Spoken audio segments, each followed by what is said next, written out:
On March 15th, Secretary of Defense Pete Hegseth and Vice President J.D. Vance, as well as other national security leaders, jumped into a Signal group chat to discuss war plans of the U.S. to bomb the capital of Yemen.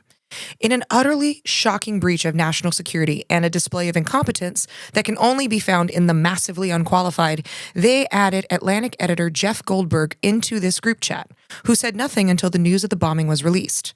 The administration then demonstrated classic gaslighting, first saying that this didn't happen, it wasn't real, and then after Jeff Goldberg published the text saying, well, it's not really a security threat. Because instead of admitting that they made a mistake, they just create alternate realities.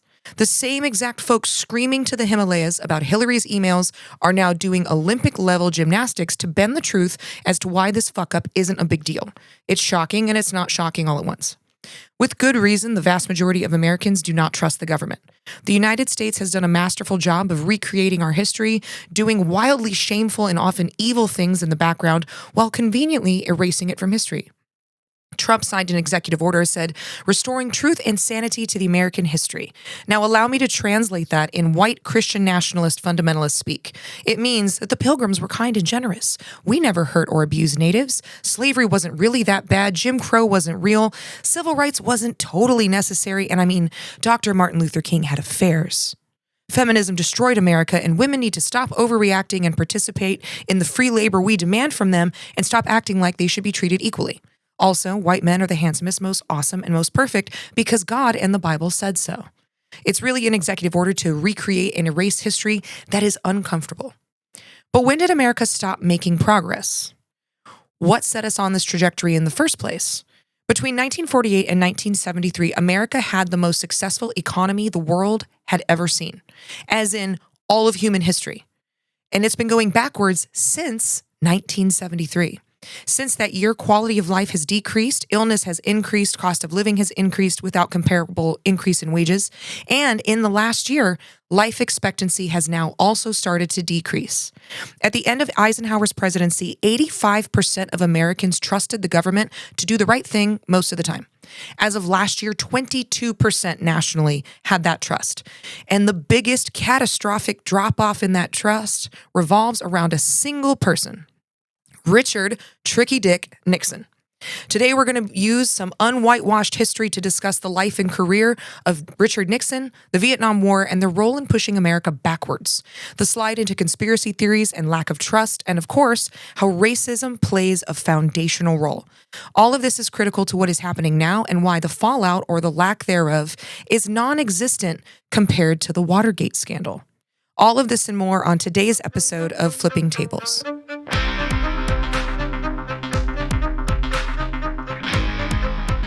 Hello and welcome back to Flipping Tables. I'm very glad to be here. I hope that you enjoyed the last week's conversation with Jane Elliott as much as I did. I'm going to be mixing things up a bit more. I've gotten some emails and requests for a bit more history and real stories mixed in with the interviews. I'm happy to oblige. Those are my favorite things. Thank you to all the new followers and supporters. Please continue to rate and review the show. It helps me so much. Patreon users get an update on new merchandise next week. I'm super excited about some new, very fun t-shirts and hats that are coming out. And then the first week of May, that merch will be released to everyone. As I'm recording this, I'm getting ready to head up to DC this weekend for the protests. I have a meeting with Marianne Williamson, and I will also be participating in the Summit for Religious Freedom, which I'll talk about a little bit later in this episode. April is a tough month for me, but I'm here to do the work, and hopefully things will ease up a little bit in May. But first, we're going to dive in. So since the rise of Donald Trump, distrust in the media, science, education has skyrocketed. But that's not the first time we've seen this type of climate change in the past within the American community.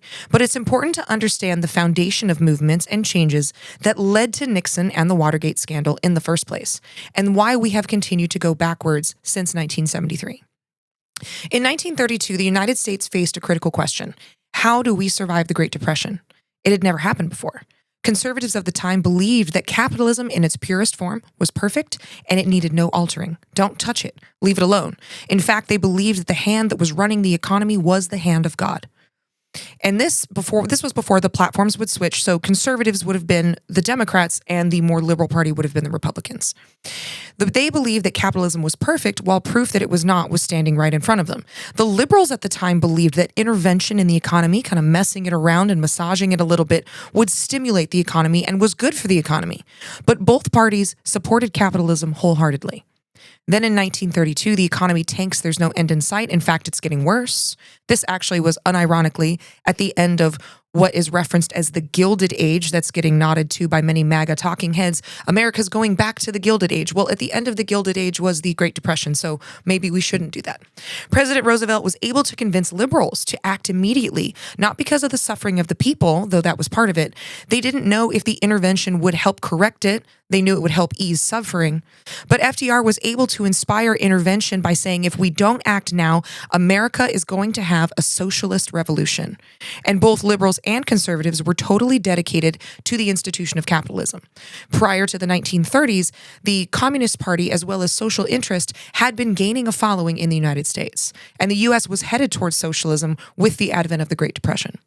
The liberals won out, and they hired people like James Maynard Keynes, a socialist economist, to come in and stir the economy in hopes of stimulating it and prevent the U.S. from going into socialism. The goal was to introduce just enough socialist programming to mollify the masses and prevent an uprising. It's not unlike using a vaccine. I'm going to give you a little bit of the disease that I don't want you to be overrun by. One of the big ones was Social Security. And it was named Social Security on purpose. They could have called it anything, old age security, retirement benefits. It was called that on purpose to lead citizens to believe that the system was changing when in fact it really wasn't. Then they implemented the FDIC, banking regulations, and created not totally necessary jobs to give people paid work and stimulate the economy. There was an unintended side effect to these changes combined with the effects of World War II. We ended up with the strongest economy that human history has ever seen. From 1948 to 1973, you could work a regular job and get rich.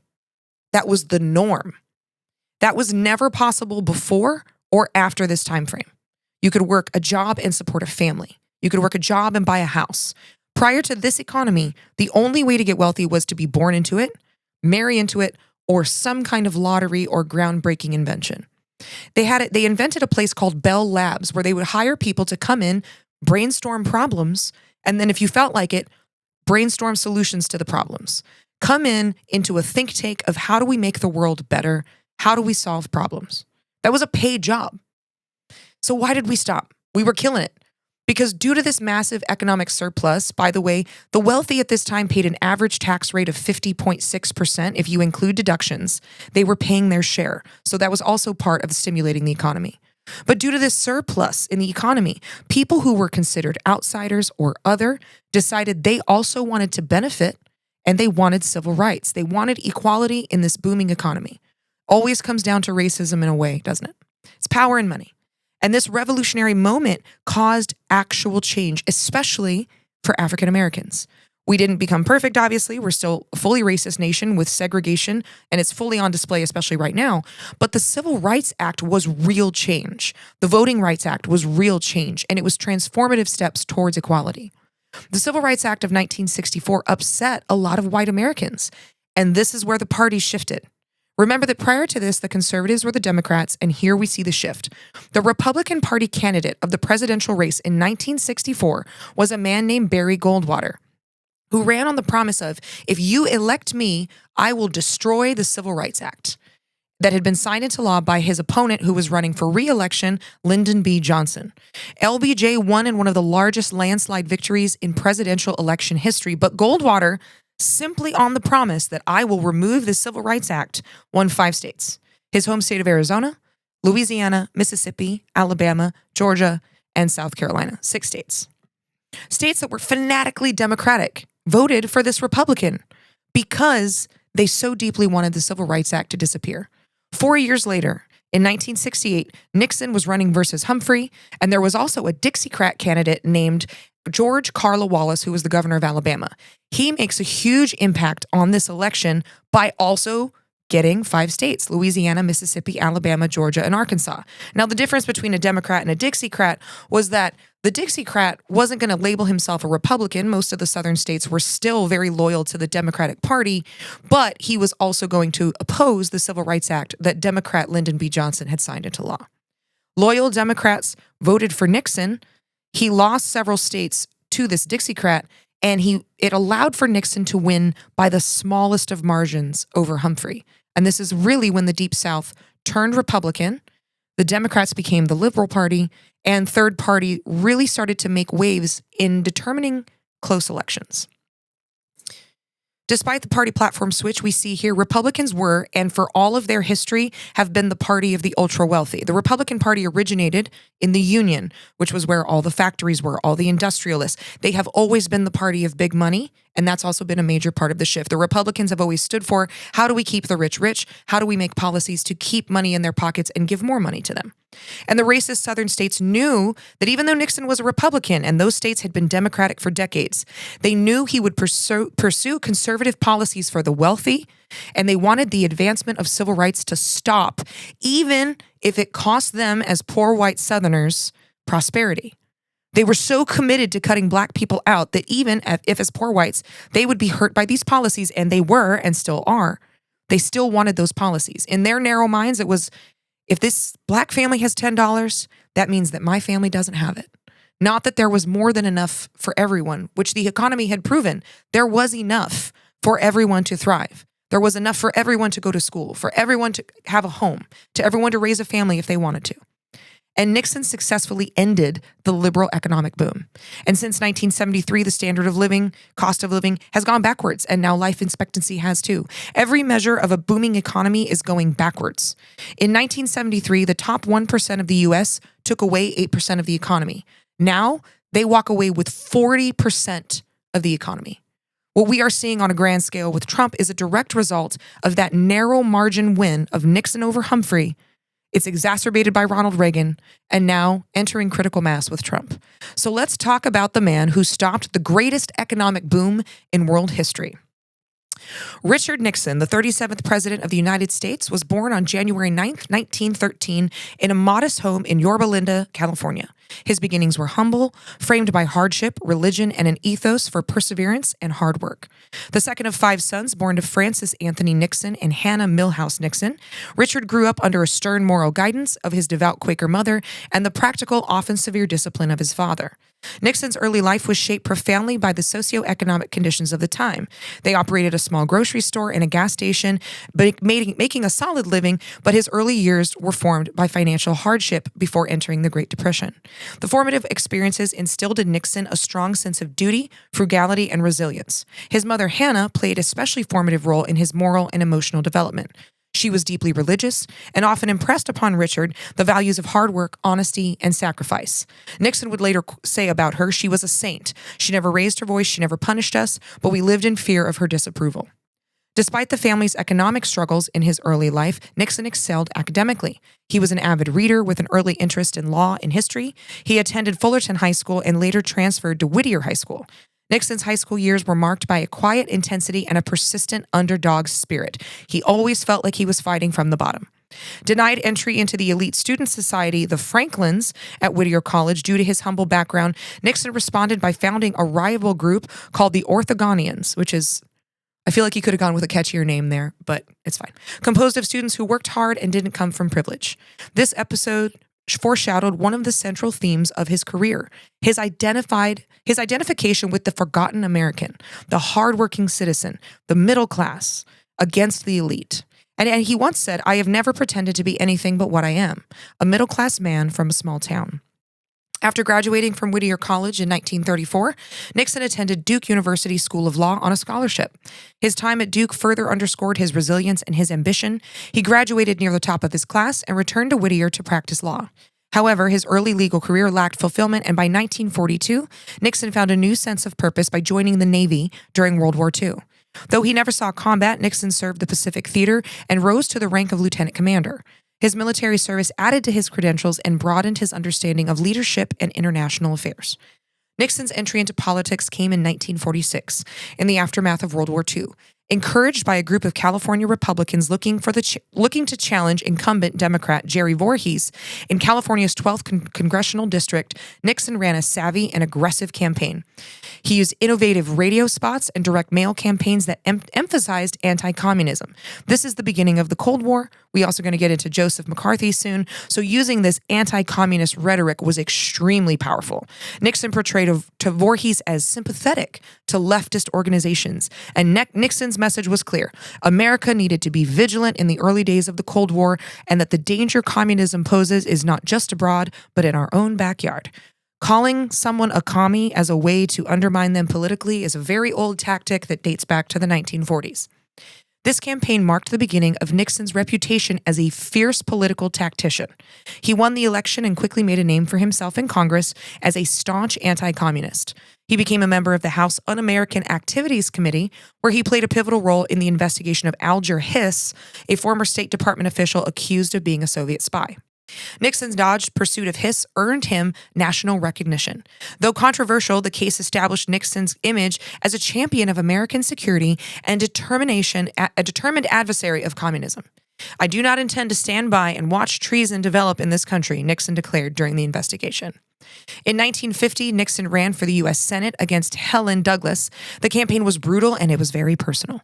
Nixon's team distributed pink flyers suggesting that Douglas's liberal record was akin to communism, earning him the nickname Tricky Dick from his critics. While these tactics were divisive, they were extremely effective.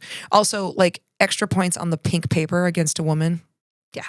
Nixon won the Senate seat and solidified his reputation as a relentless campaigner. By 1952, Nixon's rise in national politics reached new heights when he was tapped by Dwight D. Eisenhower to be his running mate for president.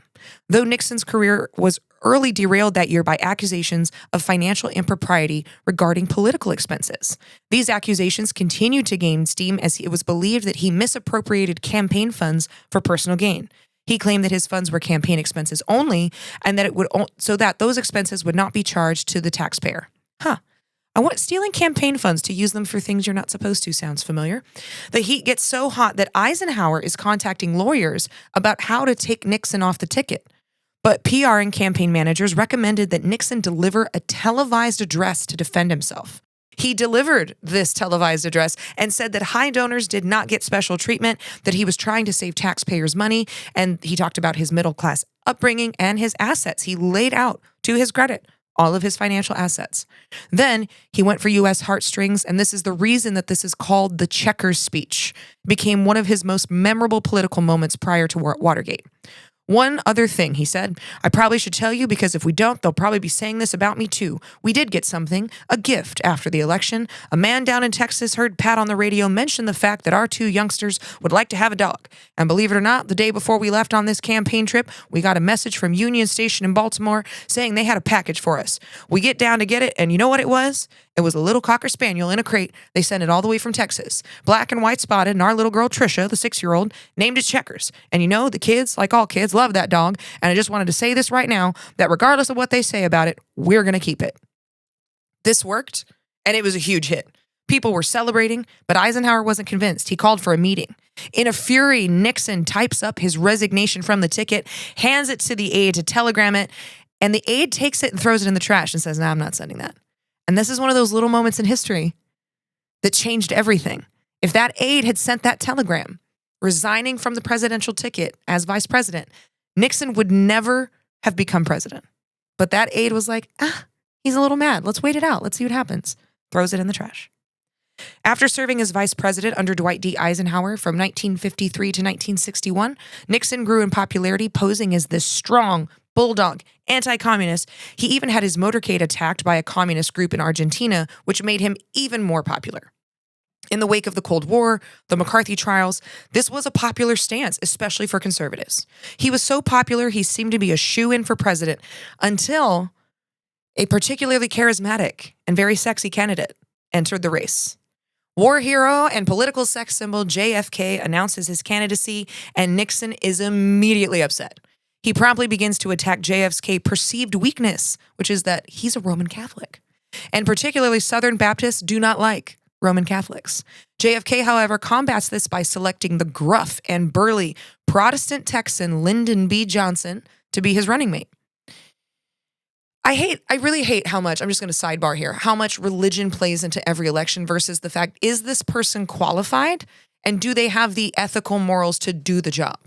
Hopefully, I hope in my lifetime that we will have freedom of and from religion and that it won't play such a role, because we know many politicians have run claiming to be part of a religion they don't even believe in, but they know they have to in order to even get into the office. So JFK comes in and throws a wrench into Nixon's plans. Nixon faced a narrow defeat in the 1960 presidential election against John F. Kennedy. This loss was partially attributed to his less than favorable television presence during the first ever televised debates. Nixon and his aides immediately waged a campaign questioning the legitimacy of the election. Sound familiar?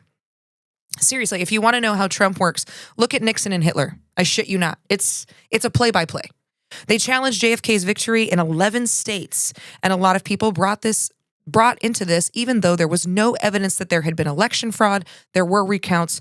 Nothing was amiss. He just lost. In 1962, Nixon's political ambitions suffered another blow when he lost the California governor race.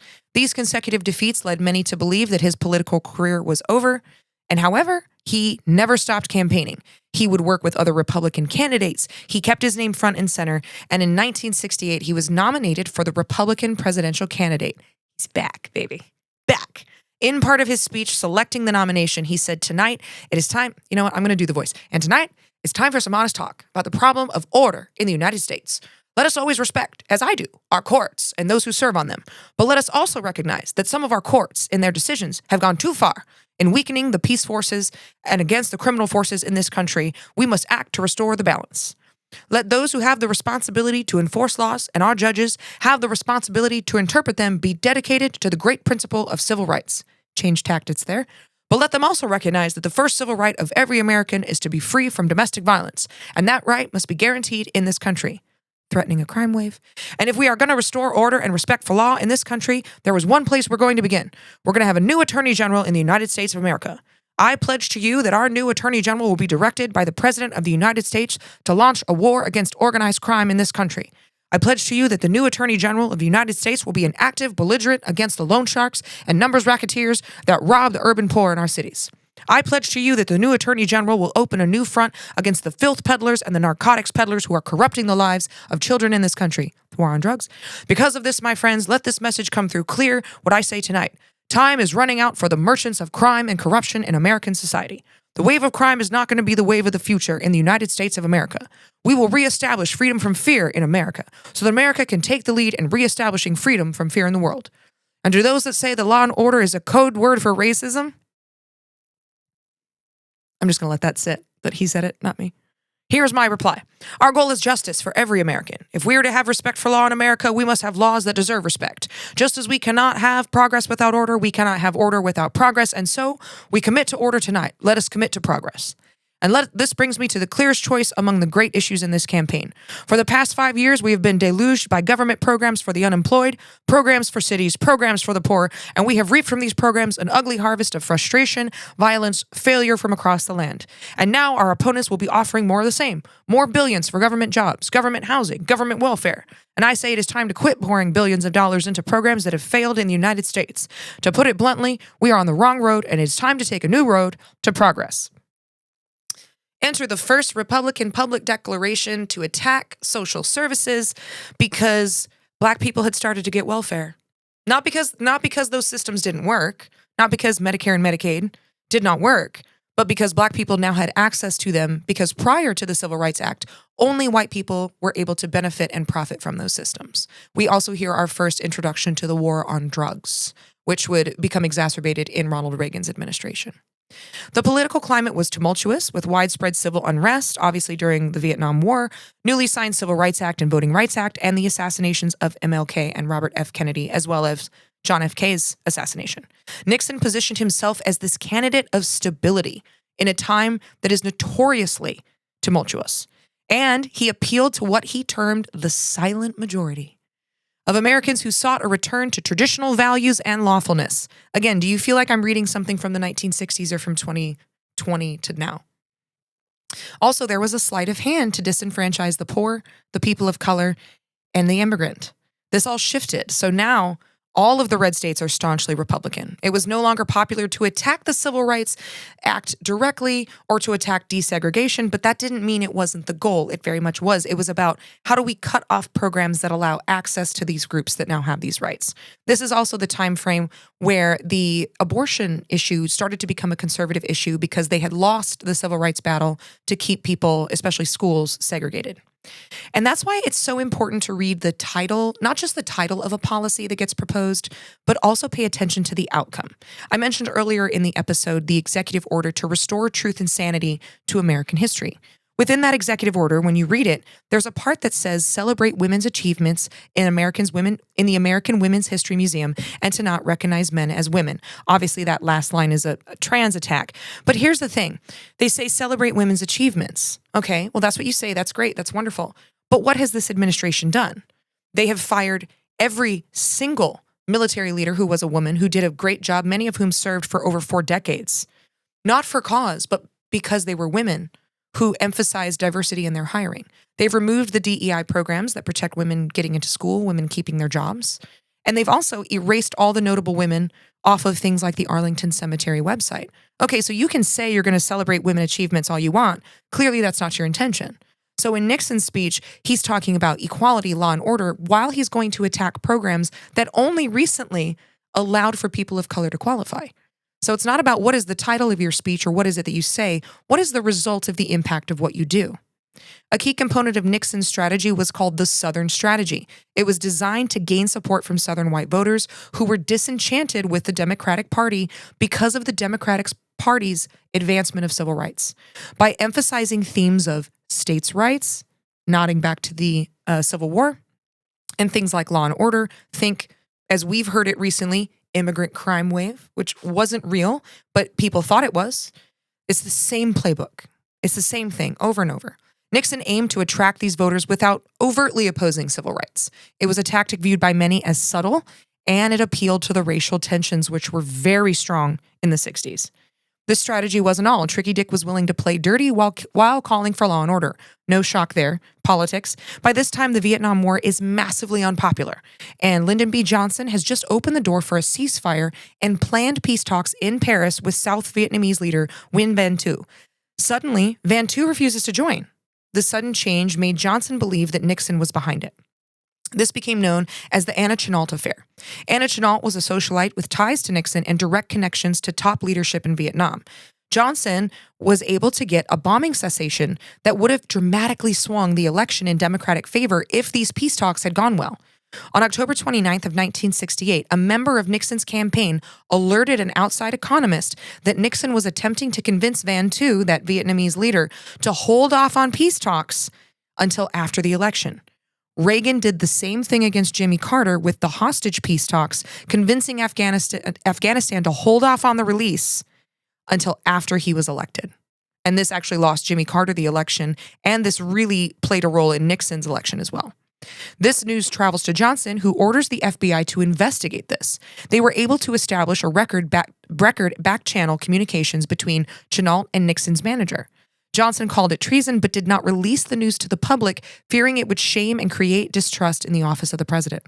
Nothing proven, but very, very shady, including a massive donation, $500,000, from the brutal military junta through the Greek organization KYP. This would become a source of anxiety in Nixon's presidency later. So they know that this back-channel communication is happening. They know that Anna Chennault is connected to the South Vietnamese leadership. They also trace hush money from violent guerrilla warfare through Greece into Nixon's campaign account. But he still runs. None of this becomes public until much later. In the general election, Nixon faced Democratic nominee Hubert Humphrey and that third-party candidate I mentioned earlier, George Wallace. Nixon's campaign focused on restoring law and order, achieving peace with honor in Vietnam, and he very narrowly won, in part because of how many states that third-party candidate was able to take. He would become the president that made the longest distance call in history when men landed on the moon and ended the Vietnam War, and his approval rating during his presidency was almost as high as JFK's. But the White House horrors, i.e. the crimes that Nixon was participating in during his tenure, started in 1970, a little over a year into his presidency. Nixon used governmental power to go after any perceived political enemies. Again, sounds familiar. He started by trying to send the IRS after the Brookings Institute, which was an institute that researched public policy, and they didn't really agree with everything Nixon was doing. And because they disagreed, he wanted the IRS to go after them. He wanted extreme loyalty or nothing. He didn't like how educated staffers at the Brookings Institute were getting their influence into the press. This was a very big sticking point for him. He had a kind of a problem with going after any news organization that was against him, claiming that they were lying, kind of the early messenger of fake news. In 1970, White House aide Tom Charles Houston sends a memo to the Chief of Staff, H.R. Haldeman, telling him he didn't trust that they had enough trustworthy assets at the IRS, but if they could make plans to control the top 3 positions, they could get the IRS to go after their political enemies. Houston begins to compile a 43-page file called the Houston Plan that details security operations to track and report on Nixon's perceived enemies, both within the government, political opponents, and the press. He called them left-wing radicals, and he opposed the anti-war movement. See, none of this is new. This is all being repeated on a different scale, a little bit different branding, essentially the same. They have been using the same tired, exhausted rhetoric since Nixon. Houston was made the liaison to the White House Interagency Committee on Intelligence and was chaired by none other than the mafia has proof of you and your boyfriend and current FBI Director J. Edgar Hoover. There's so much about Hoover and the mafia and the blackmail that they had on him to him not to investigate the way that he should until much later. And if you want to hear about that, I have a podcast I'm not actually working on right now, but it's called Highway to Hell. And there's an episode about the mafia if you want to learn about Hoover's involvement with them. Just a little shameless plug there. The Houston Plan became the Houston Proposals, and it was presented to the committee, called for electronic burglary, illegal surveillance, and opening the mail of so-called radicals and political opponents, violating so many laws. It even called for camps, like those kind of camps, where anti-war protesters could be detained. Do you feel like I'm reading about 2025 yet? Because that's been proposed pretty recently, and protesters are disappearing off the street. In the summer of 1970, these proposals were submitted to the FBI, the CIA, and the NSA. The only person that protested, actually, was Hoover, who said, that's a little too far. And along with the Attorney General, they were able to convince Nixon to rescind the plan, sort of. Some pieces of the plan would still be used. The Houston Plan and proposals would only come out after the Watergate scandal, and they would help add steam to the shockwaves to the American public about the dishonesty and the illegal activity within the presidency. February 16th of 1971, the Secret Service, at Nixon's request, installed new recording devices starting in the Oval Office cabinet room. They added the president's executive office, telephone lines, the EOB office, the Lincoln Sitting Room, and Camp David. This was the most extensive recording system that had ever been put in place in a government building. Much of this was added due to Nixon's desire to have his presidency, as he considered himself kind of the greatest president of all time, obviously. He wanted it to be recorded in great detail because this would also assist him in writing his own memoirs. He said that out loud with his mouth on tape, that he wanted these recording devices to help him with his memoirs and solidify that he was the greatest president. I got to tell you that Trump's love for Nixon is actually extremely on brand. Most of his system was voice-activated recorders, and he at first didn't want everything recorded, but eventually started recording every conversation, and this would come to bite him so hard in the ass later on. Something important to know here, that in spite of his general paranoia about his political enemies, Nixon was obsessed with outshining JFK. He was very deeply offended that JFK beat him in that previous election. And probably, that he was a better speaker. He was more charismatic. He was more appealing. Nixon knew that, and it made him mad. In April of 1971, Nixon complains to Henry Kissinger and H.R. Haldeman, saying Kennedy was cold and impersonal and treated his staff like dogs. I don't know how he would know that. And he says that his positive image was merely a facade, JFK's image a facade. And then Nixon proceeds to complain that people didn't give him enough credit for how amazing he was and how many positive characteristics he had. He repeatedly ranted that he wanted his staff and his personal staff to talk more about his courage, his guts, and his boldness. I have so many thoughts that I'm not going to say about that. In summer of 1971, things heat up literally and figuratively. Nixon becomes convinced that Jewish employees in the Department of Labor and Statistics were undermining him by intentionally changing the labor numbers.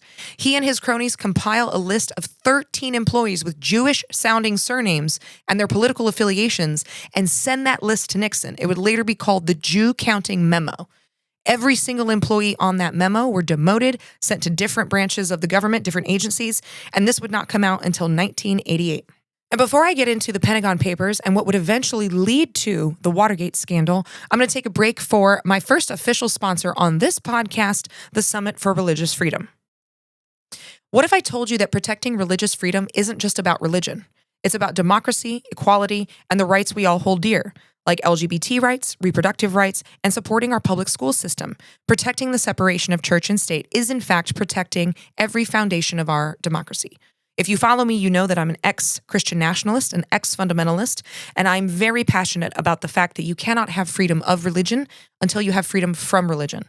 So I'm very excited to this week, the weekend after this recording, be participating in the Summit for Religious Freedom's big conference, and they're meeting up on the Hill, but also to support them as an organization. So SRF, pronounced SURF, is a gathering place for everyone who believes in a future where diverse beliefs and values are respected, not suppressed by extremist agendas. At SURF, advocates, newcomers, and everyone in between come together to take on the growing threat of Christian nationalism and the efforts to impose one narrow religious belief on us all. This movement is for big change and collaboration that strengthens our democracy, protects public schools, reproductive and LGBTQ rights, and more. Be part of the movement that's pushing back and standing up for religious freedom, and learn more about how you can join the fight at thesrf.org. And this is for everyone. The summit that I'm attending this weekend is going to be religious leaders, ex-fundamentalists, atheists, members of the LGBTQ plus community, to all make sure that we can all believe freely and worship freely, which is a core foundational belief and right in our country. Now let's move on to the Pentagon Papers, which was a comprehensive history of the U.S.'s political and military involvement in Vietnam from 1945 to 1967. This study was created in 1967 by the then Secretary of Defense Robert McNamara without the knowledge of President Johnson, because McNamara was questioning some of the decisions surrounding Vietnam, and he wanted to get to the bottom of it. 36 analysts compiled 47 studies answering over 100 questions about the accuracy of information from the war and did the U.S. violate the Geneva Accords. The papers contained 3,000 pages of historical analysis, 4,000 pages of original government documents, and 47 volumes. This was classified as top secret sensitive. It carried this classification due to the memos indicating the U.S.'s intentions were not for protection or aid, but for Cold War purposes against China. And the papers contained proof that the U.S. had been interfering in affairs in Vietnam for the years prior to the actual conflict, and that the U.S. had expanded its attacks into Cambodia and Laos and other regions, which never hit the U.S. media. When the papers were released, it caused a huge amount of betrayal, and it confirmed that those anti-war protesters were right. They had been demonized by conservatives, by the Republican Party, by anyone opposed to the anti-war protesters. These papers would prove that not only were their concerns valid, those concerns were correct. But the papers would never have become public without the help of Daniel Ellsberg. Daniel was an activist working for the nonpartisan RAND Group who, after 2 years of studying the war, went from being a Vietnam supporter to staunchly opposing it. He believed that if the American people knew this information that was in these papers, they would also oppose it and the war would end. Ellsberg began a campaign to make this study public, and at one point managed to sneak out and copy the study. Scope here, 7,000 pages. Piece by piece, he snuck out and photocopied. He then leaked it to the press in March of 1971, withholding the volumes that affected any current negotiations. He gave it to the New York Times, who published it in a 9-part series. In June of 1971, Nixon and his team, in a panic trying to respond to the leak, suggested wild ideas like blackmailing former President Johnson about the bombing halt, claiming that he used it to favor Democrats in the election, which the inverse was actually true. Though the official records and classified documents would later disprove this and actually implicate Nixon using it to favor his election. This is another reason we put things in official channels and not in signal chats.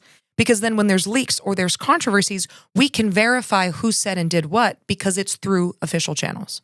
But also remember, there's recording devices all over the White House now. So now we can actually verify word for word, pretty much, what exactly happened. Here's a script from those recordings after the Pentagon Papers release. Haldeman has said, "You could blackmail Johnson on this stuff and it might be worth doing." Nixon responds, "How?" "Well, the bombing halt stuff and all the same file, or it's in the same hands." President Nixon, "How does that show?" "Oh, I wondered." He said, No. So Haldeman interrupts again. "It isn't these papers, but the whole bombing halt file." Nixon asked, "Do we have it?" "I've asked for it. You said we didn't have it, Henry." Haldeman said, "We can't find it." Henry Kissinger chimes in, "We have nothing here, Mr. President." President Nixon says, "Damn it, I asked for it. That's because I need it." "Yeah, but Bob and I have been trying to put the damn thing together for 3 years. We have the basic history of it constructed on our own, but there is a file on it." Nixon asks, "Where's the file?" Haldeman responds, "Houston swears to God there's a file on it at the Brookings Institute." Kissinger chimes in, "I wouldn't be surprised." President Nixon says, all right. Sorry, I just heard that in Matthew McConaughey's voice. Haldeman in the hands of the same kind of, and then there's some bits and pieces of sentences, some unclear things. But President Nixon then goes, "We're going to implement the Houston files. I want to implement it on a thievery basis, God damn it. Get in and get those files. Blow the safe and get it." This is on a recording from the White House. President Nixon saying, "We are going to break into these agencies. We're going to get this file, and we are going to try to blackmail a former president." So again, to be clear, Nixon on tape is proposing burglary to help his political goals and to help with this leak. Nixon files a lawsuit attempting to halt further publications of the Pentagon Papers. Daniel Ellsberg gave another copy to the Washington Post, who then began publishing it, and Nixon files a lawsuit against them. But the judges rule against the government. They think that these papers should be allowed to be published. Nixon is furious. And the voice recordings show on the phone, Nixon is telling someone to try to tie Ellsberg to communist groups, smear campaign, ruin him. The case goes all the way to the Supreme Court, who rule 6-3 against Nixon and the government and allow for the papers to continue publication. Those judges stood on business and the Constitution and refused to allow the executive branch to censure the press. Nixon is losing it. And all of this is feeding into his paranoia, because his paranoia builds throughout his candidacy and his presidency that people are out to get him, that there's a plot against his political campaigns and his political aspirations. This paranoia begins to build with the release of these papers. The Pentagon Papers did not implicate him in any way. He did not need to respond to this. He wasn't president at the time of these events, and they had been compiled prior to his presidency. He had nothing to do with it, but it scares him so much, he starts to implicate himself in other ways. But he didn't see it that way. He saw this as a direct attack. He summons a team of lawbreakers called the plumbers, who would collect information on political opponents, including breaking into the Brookings Institute, finding that classified document on Lyndon B. Johnson.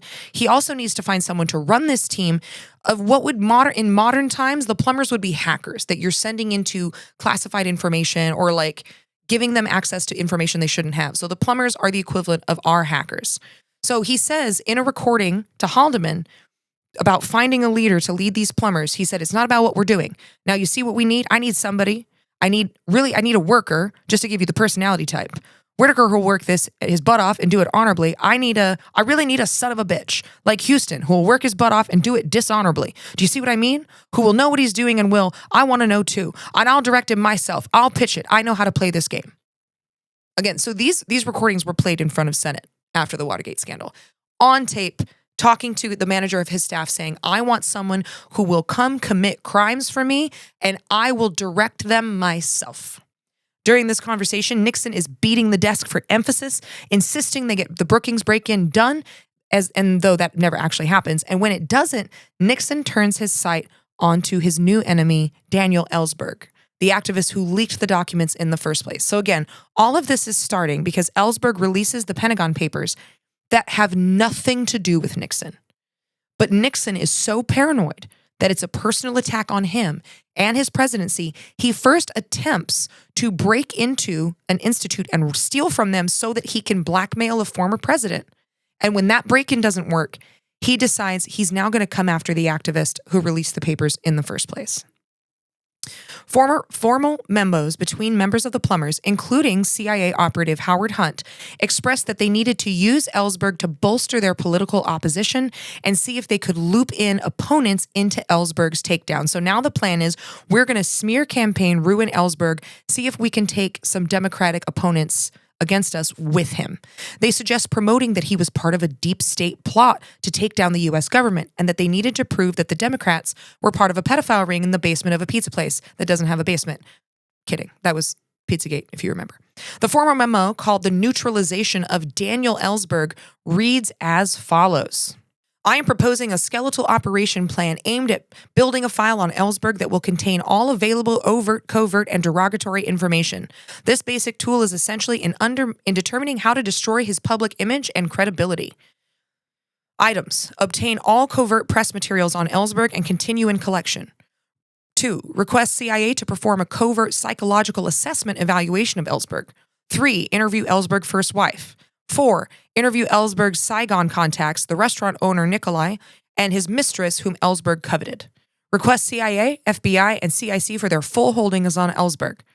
Examine Ellsberg personnel files at ISA, the Pentagon, and the RAND Corporation. Include clearance materials. Obtain Ellsberg's files from his psychiatric analysis. Inventory Ellsberg's ISA and RAND colleagues, determine where they are and whether they might be approachable.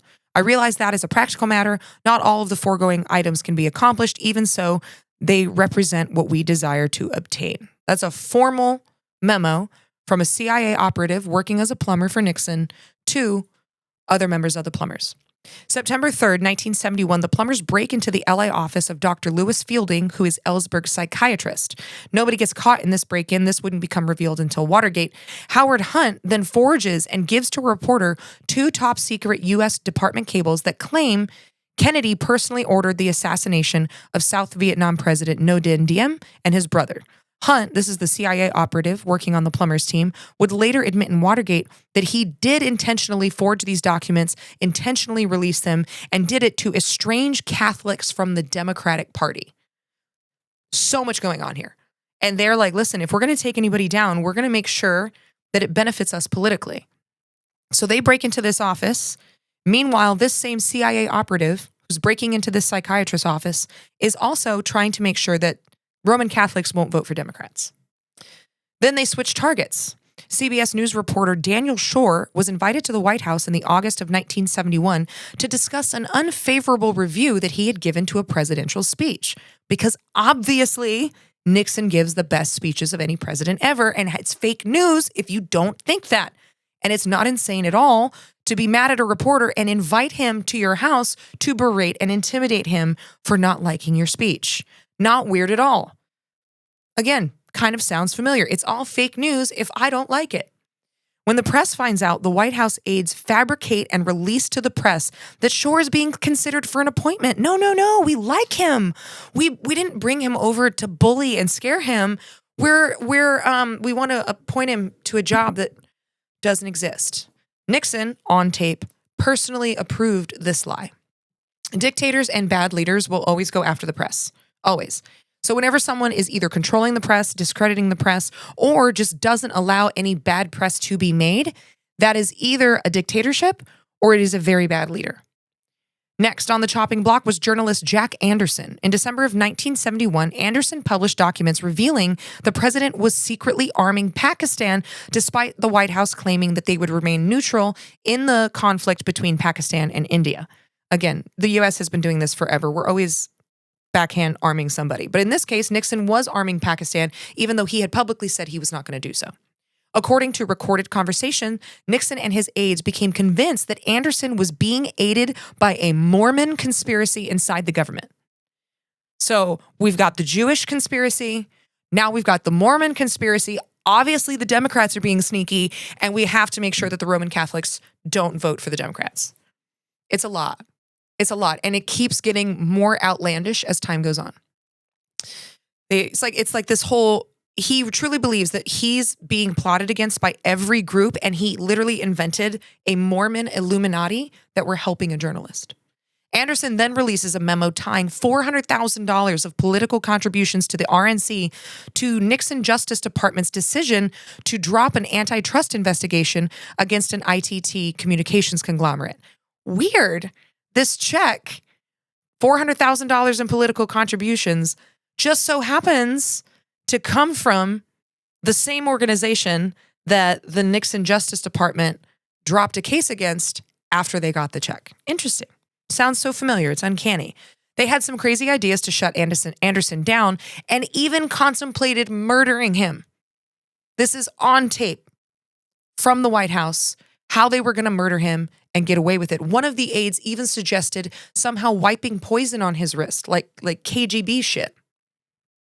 Anyways, they don't get around to murdering Anderson because the plumbers had something else to do. They're going to break into the headquarters of the Democratic National Committee at the Watergate office complex. This is their new thing. Here we are. It's showtime now. But first, one more shady little thing Nixon did because it comes up in the cases.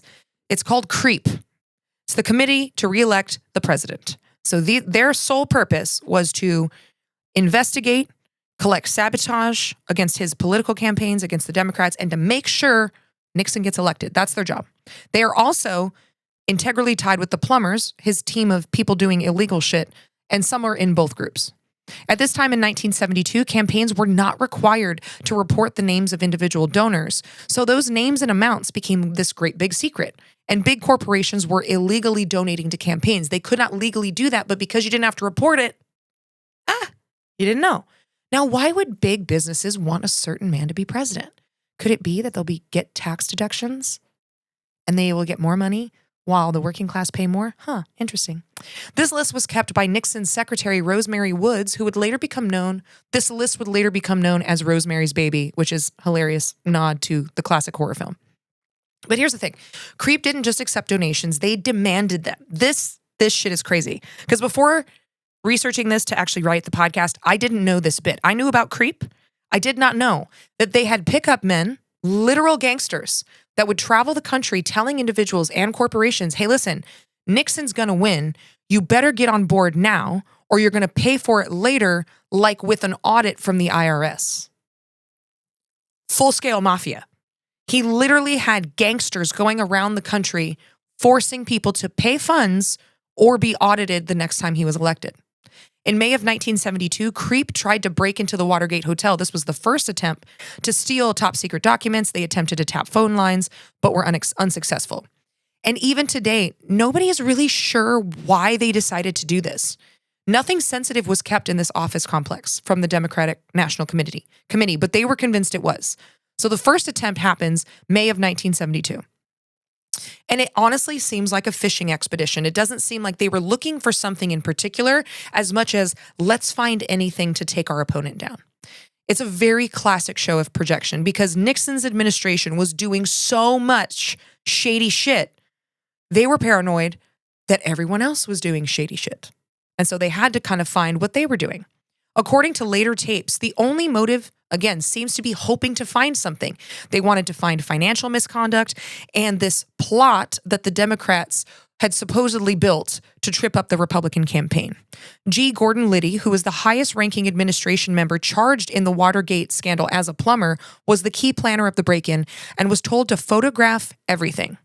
But Watergate, as we know it, doesn't go down until June 17th of 1972. A group of 5 burglars that were hired by the CREEP enter the Watergate Hotel. And those burglars were Edward Martin, who went by the alias James W. McCord. He was a former CIA officer and security coordinator for President Nixon's re-election campaign. Frank Sturgis, a former CIA operative and soldier of fortune who had ties to anti-Castro activities in Cuba. Bernard Barker, a Cuban-American and former FBI agent who also worked with the CIA, also had close links to anti-Castro operations. Eugenio Martinez, a Cuban exile and CIA asset who had participated in anti-Castro missions. And I'm going to mispronounce, Virgilio Gonzalez, a Cuban locksmith and anti-Castro exile who was recruited for his skills in picking locks and disabling security systems. As the crew began to attempt the break-in, a security guard named Frank Wills notices that several doors are taped over. He doesn't think much of it at first because people carry boxes in and out, and he thought, someone must not have wanted the doors to lock behind them. So he takes the tape off, but he comes back 10 minutes later, and the tape's back on. So he immediately calls the police. Police arrive and immediately bust all 5 of these burglars. They find all the doors from the basement entrance to the 6th floor where the suite is, all open, taped open, and the actual floor leading into the Democratic suite had been jimmied open. So they're like, well, this is strange.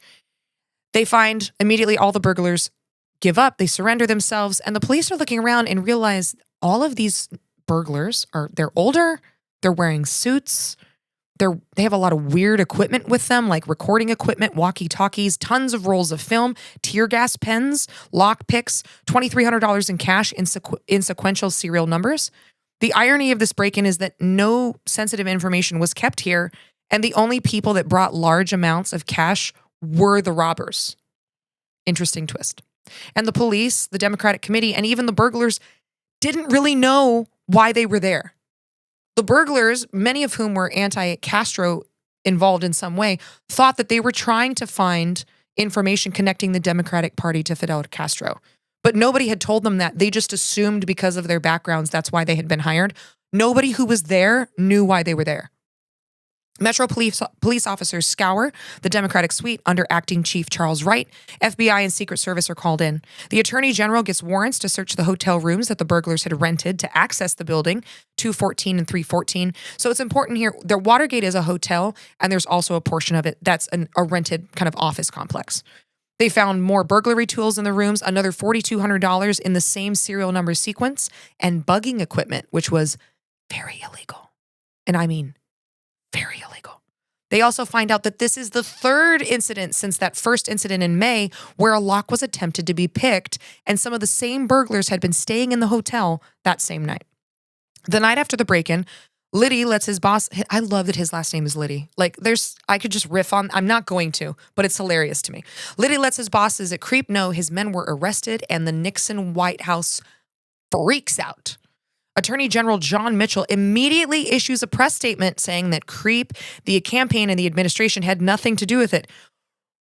Which, why would you do that? He releases it so fast, it makes it suspicious because nobody knows who these burglars are yet. Nobody knows who sent them. Nobody knows why they were there. And he's immediately like, hey, it wasn't me. Nope, wasn't me.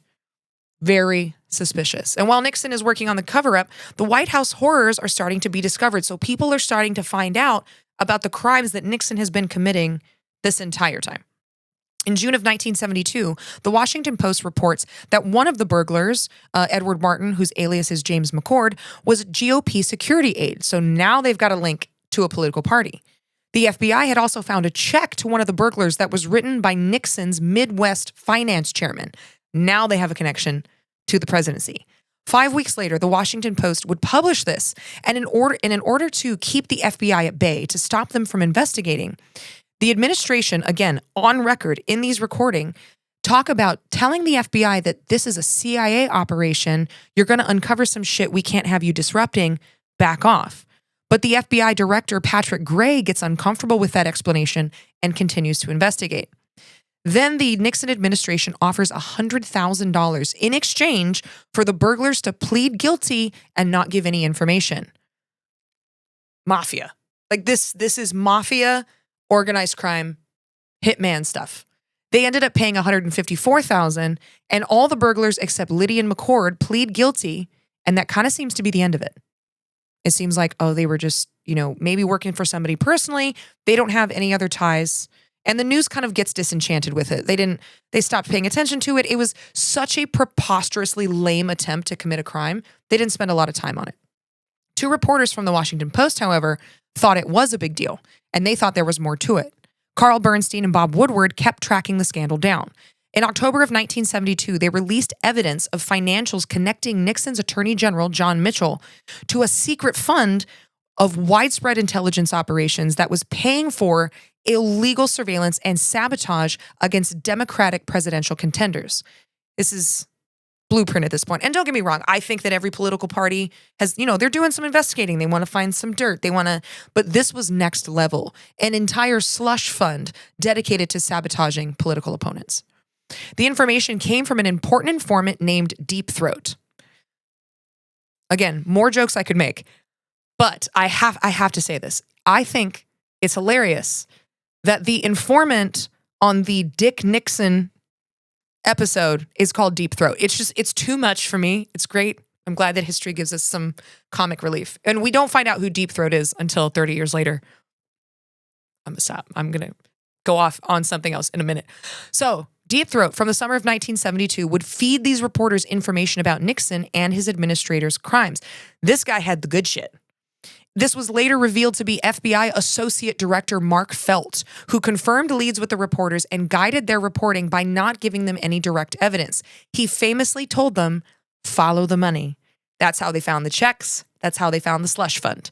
They would meet in a parking garage at 2 a.m. after one or both of them would signal for a meeting. He knew Mark Felt, Deep Throat, knew Bob Woodward personally. And if Bob moved his flower pot at his apartment, then Deep Throat would know he wanted a meeting. And if Deep Throat wanted a meeting, he would send him a sex tape. I'm kidding. He would get his newspaper and he would circle the 20th page, make a sign of a clock for what time he wanted to meet. Despite all of this, so all of this is still going down, even though the majority of the press has kind of reduced talking about it a little bit, but these reporters are still on the case. Despite all of this, in 1972, Nixon wins re-election in I'm talking a WWE SmackDown landslide. 60.7% of the popular vote, 520 electoral votes. Like, beat the shit out of this guy. Nixon won by discrediting the news, fake news, right? Saying they're not telling the truth. None of that's real. I had nothing to do with it. And by promising to slowly take troops out of Vietnam and replace the draft with only signing up voluntarily in the military. And he accused and claimed that his opponent, Senator McGovern from South Dakota, was a left-wing communist. Because of course he did. And McGovern was actually a World War II hero bomber pilot. Fuck facts, Also, McGovern had this crazy idea that we should give more social services to the poor and middle class and tax the wealthy more. Crazy. I know, it's so crazy. But Watergate roars back to life in 1973 when the plumbers who were facing trial, McCord and Liddy, who participated in the break-in, are all found guilty of conspiracy, burglary, and bugging. Liddy and Hunt is the plumber who's the CIA operative, are found guilty of supervising the burglary from a nearby hotel, and Liddy was sentenced to 20 years. All of the other burglars had pled guilty in exchange for reduced sentences. Then, when FBI director testifies that the White House staff counsel, John Dean, sat in on Watergate interviews, the Senate organizes a special committee to see why the White House was involved in those interviews and in the investigation. As the Washington Post keeps releasing all this information, Nixon vehemently deny all of it. But through interviews and documents, Bernstein and Woodward identified a massive campaign of political espionage and sabotage run directly from within the Nixon's re-election committee.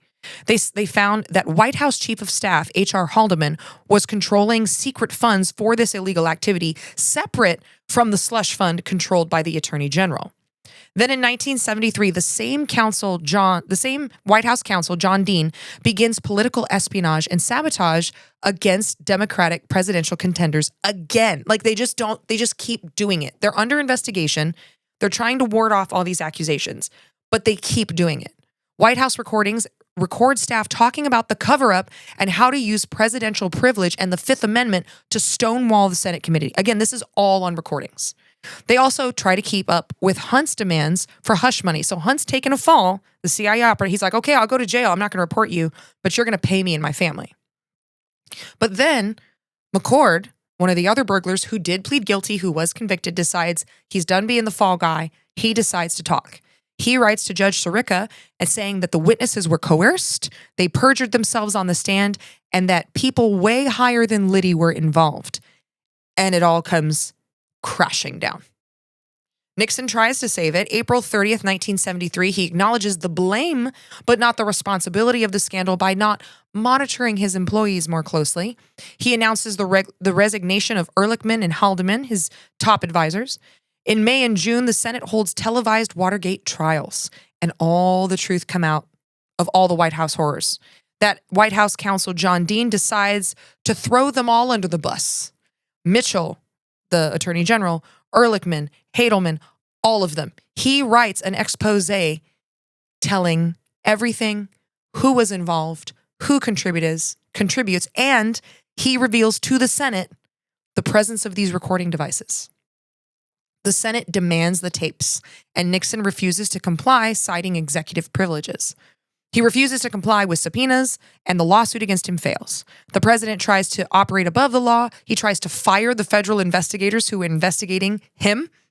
The administration offers redacted transcripts to protect national security, and that is refused. They're like, no, you're giving us the tape. 2 attorney generals resign over Nixon's actions to deny and fire the special prosecutors. This was later called the Saturday Night Massacre. But it made his refusal to send the tapes that much more suspicious, and it made the Senate and the prosecutors want them more. Because why are you fighting so hard to release these? It also made the American people really upset. In November, the new special prosecutor, Leon Jaworski, takes over to solve this issue once and for all. When the tapes are finally turned over, he finds that one of the tapes is missing, and one of them has an 18-minute gap in it. They claim that the secretary accidentally deleted. Members of the administration are indicted, and Nixon is named as an unindicted co-conspirator. Jaworski demands dozens of additional tapes dating way before Watergate, and Nixon again refuses. People, though, they start to drop. Attorney General John Mitchell was guilty of conspiracy, obstruction of justice, and perjury, served 19 months. His wife in this story, actually, when she found out what her husband was up to, planned to tell the press, and Nixon's administration abducted her and beat her to keep her quiet. Chief of Staff H.R. Haldeman was found guilty of conspiracy and obstruction, served 18 months. John Ehrlichman, guilty of conspiracy and obstruction, served 18 months. Charles Colson pleaded guilty to obstruction of justice, served 7 months. G. Gordon Liddy refused to testify, served 4.5 years. E. Howard Hunt organized the break-in, served 33 months. 69 people were indicted, 49 convicted, 48 have served prison time, and 1 woman was beaten and kidnapped. July 8th of 1974. The court case comes up to the Supreme Court, and there was a unanimous 8-0 decision to turn over the fucking tapes. One justice recused himself. I guess he knew some of the defendants that were mentioned, so doing the right thing, he recused himself. This included what would be called the smoking gun tape from June 23rd of 1972, where Nixon and Haldeman discussed that the plans to make the FBI believe this was a CIA operation so that they would stop investigating. That tape was really the nail in the coffin. July 27th, the House passes the first articles of impeachment. And they understand that if these impeachment articles pass, Nixon is not only going to be impeached and removed, he's probably going to face criminal charges. Finally, seeing the writing on the wall, Nixon announces his resignation on August 8th of 1974. The next day, Vice President Gerald Ford is sworn in as president and later pardons Nixon on September 8th of 1974, preventing him from facing any criminal charges. I'm going to talk about that a little bit here in a second. So Nixon ends up riding off into the sunset. He never faces charges for breaking so many laws. He eventually does speaking tours. He writes several books. He becomes a millionaire and never faces the consequences outside of the embarrassment of having to resign for what he did. And as much as I think that the Watergate scandal is so pivotal in America's losing trust in the government, I think Gerald Ford pardoning him is even more so. Because how different would we feel about the office of the president or the branches of government if Gerald Ford had said, you broke the law, I don't care if you're the president, you're going to jail. I'm very peeved about that. I think that Gerald Ford pardoned him, and I think it might have been because he knew about some of what was going on, so he was saving his own tail. But I think that pardon really solidified the utter distrust that would grow from the American population to the presidency from that point forward. And that, ladies and gentlemen, is the brief synopsis of the Watergate scandal. And you're like, wait a minute, brief? This is over an hour long. I know. There were so many other things and so many side roads and so many people involved, especially at the CIA. I mean, I could do a 3-part series on this, but I wanted to give you the overview. So as we saw, March 15th, Signalgate. Are leaders using non-secure channels, just exercising incompetency and also violating rules like with respect to top secret information. But a lot of this distrust and a lot of these same problems originated in the Nixon era during civil rights, the Vietnam War, and with Watergate. I hope that you enjoyed this episode as much as I did. I hope you learned some new things. Don't be offended if someone calls you a commie. They've been doing that for a very long time. As always, thank you to my Patreon supporters. You have been so lovely. Thank you for your votes on topics. Thank you for just sending your encouraging little notes. I share some of my personal stories and some of my adventures on there, and it's becoming a really amazing community. If you would like to sign up for $4 a month to vote on episodes, get early access to merchandise, and kind of hear what's going on behind the scenes with me, as well as longer form videos and write-ups, please go to my Patreon. It'll be in the show notes and sign up there. And I will see you next week with an incredible interview from a now author, but a woman who escaped from very violent Christian fundamentalism, Tia Levings. And I will see you next week on Flipping Tables.